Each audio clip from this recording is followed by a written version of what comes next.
Hey guys, welcome back to Electrical Car Repair Life. If you guys have a Fiat Freemont or a Dodge Journey, guys, today will be a very helpful video. The ones with the diesel engine, guys.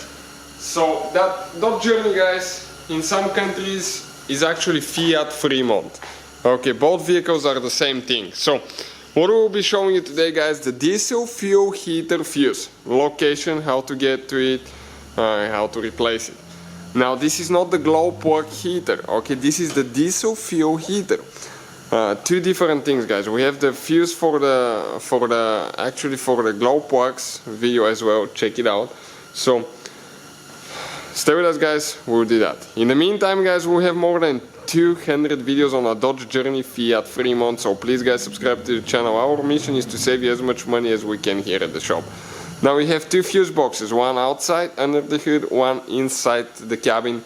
We'll need to locate the one that's under the hood, okay, right here. This is the fuse box. We need to remove the cap by squishing those two things towards each other and pull it out, okay, like that. Now you can see that layout corresponds to what we have here. We need to find fuse number 152 diesel fuel heater. It's supposed to be a 25 amp fuse. So if you come right here, okay, this is, guys, okay, your fuse.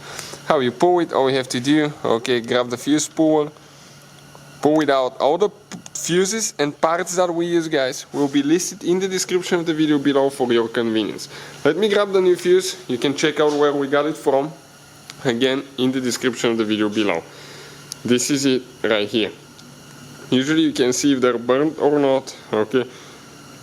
If you point them in the sun like that, okay, you can see if the fuse is burnt or not. This is the brand new fuse. So all we have to do now, go ahead and install it.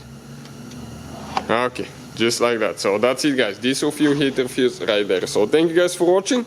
Please subscribe to the channel for more videos and see you guys next time.